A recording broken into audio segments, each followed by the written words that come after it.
The horror canon is rich and deep, with enough murderous psychopaths to keep any scholar glued to the screen for days. In fact, you could take any given horror villain and find out incredible amounts of backstory, strengths, weaknesses, and more. Considering the huge amount of sequels, spin-offs, comics, video games, TV shows, and other mass media concerning horror, it's no surprise people like to pit one good killer against another. Halloween and Texas Chainsaw Massacre have to be two of the most well-known and beloved horror franchises of all time, with two incredible mascots to boot. Michael Myers, the Shape, the embodiment of pure evil, has starred in his fair share of flesh-rending films. Leatherface, the cannibal, a horrifying product of his environment, has led quite a few bills himself. Today, we're asking a big, bloody question. Hello, my fellow friends and philosophers, and welcome back to the most mind-bending channel on YouTube, Life's Biggest Questions. I am your disembodied voice in the void, Keegan Hughes, and today we are posing the following proposition. What if Michael Myers fought Leatherface? Before we can get started, I want to direct your attention to the thumbs up button below this video.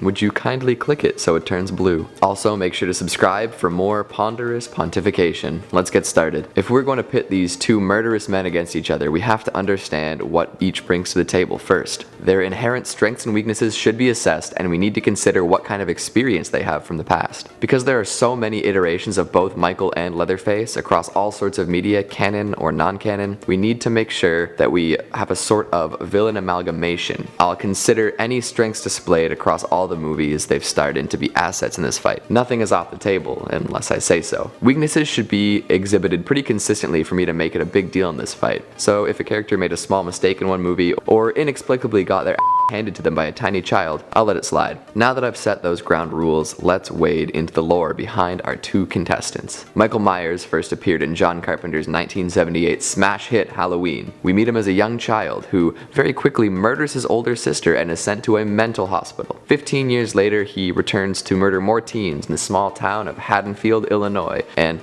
the rest is history. He usually targets Laurie Strode and her family, and anyone incidental to that group will likely be chopped up as collateral. Throughout the years, Michael has been shot countless times, stabbed, burned alive, exploded, pushed down a mineshaft, decapitated, resurrected, electrocuted, and more. He always comes back with a vengeance. Donning a rubber mask painted white, he'll cut through people like paper in order to reach his goal of destroying the Strode family. He has supernatural strength, stamina, and stick-to-itiveness, and appears to move extremely quickly whenever the camera's off him. How many people have you stapled to the wall with a kitchen knife? Probably less than Michael Myers. Leatherface is a totally different kind of beast. Although he too wears a mask, it is not made of rubber, nor is it spray painted. A prolific cannibal from a family of even more prolific cannibals, he wears a mask made of human leather. This leather is obviously taken from his victims. He lives with his family out in the sticks of rural Texas, which incidentally is a fantastic place for getting away with murder and people eating. This giant brute is actually sort of a big baby and tends to do whatever he's told by his family. Even though he has the physical strength and killer instinct to wreak havoc on his own, he sticks by his family's side and plays the role of the obedient little brother. Wielding everything from a chainsaw to a meat tenderizer, he knows how to go in for the kill with purpose. Now that we're all caught up on the nitty-gritty of these two, it's time to start looking into their abilities. They both have killer instinct and a crazy body count, but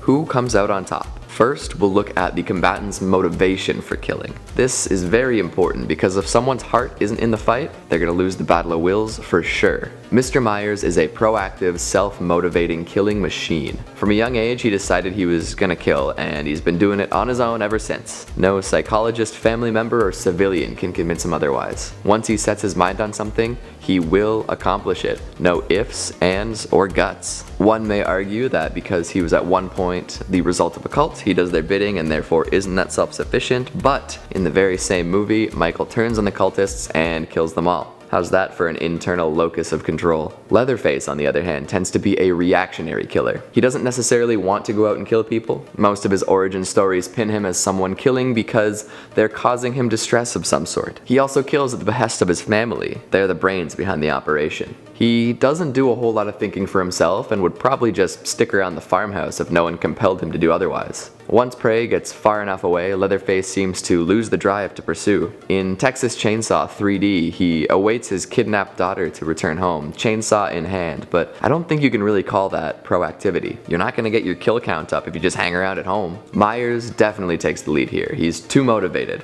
Leatherface just doesn't have the work ethic to keep up. Next up, we should evaluate the killing methods for each individual. Myers loves to be sneaky. He bides his time in the shadows and dispatches victims without alerting others. Usually, he'll leave the corpse behind to be discovered, but that could just be him toying with his prey even further. Once the folks he's after smarten up to his plans, he still has singular brute force on his side. He's been known to power through any obstacle, knife in hand, ready to eviscerate his latest victim. Even unarmed, it's tough to escape a bout with the Shape while still alive. Anyone who has seen him in action can attest to the fact that he's an absolute powerhouse, even supernaturally powerful. Things aren't looking too good for our pal Leatherface over here. Leatherface usually just kills when he's scared or upset, or when his family sends him off to pound some fresh meat. This means he's almost always gonna take the most direct route. Run towards the victim, shred, repeat. Not the most creative of killers, I know. Although, his arsenal is a lot more exciting than the rubber-faced fiend. The eponymous chainsaw, awakening fears in the minds of generations to come,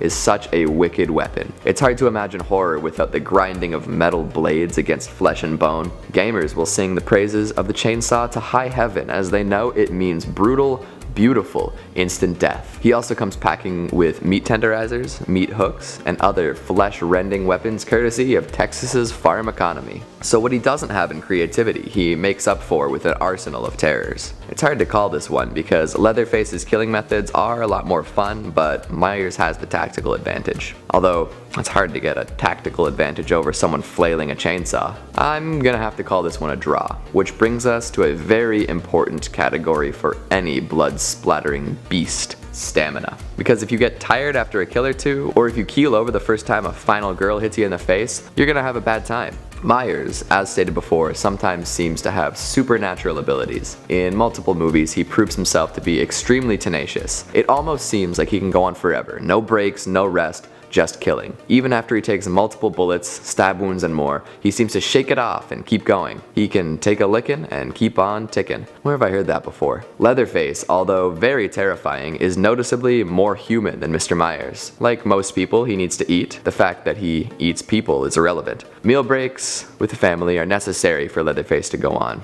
Although he does seem to be able to kill many people in one day and continue on rampages for extended periods of time, but he's not too fast.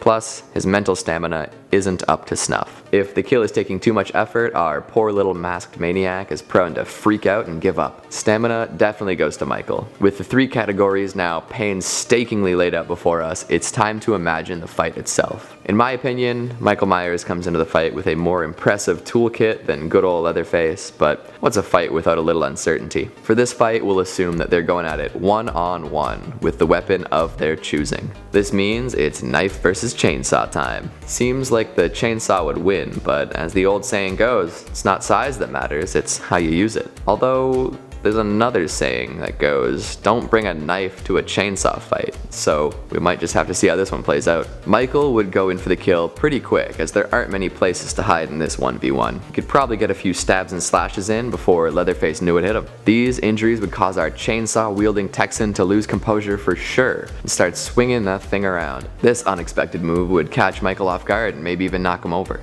While on the ground, he would enact a classic strategy, playing possum. Leatherface, being the bloodthirsty guy he is, would then get in real close for the chainsaw kill. Wrong move, because Michael expected just that. He would plant his knife right in the middle of his cannibal rival's gut and retreat for a moment. Checkmate. Poor Leatherface would freak out again, but this time with less effect.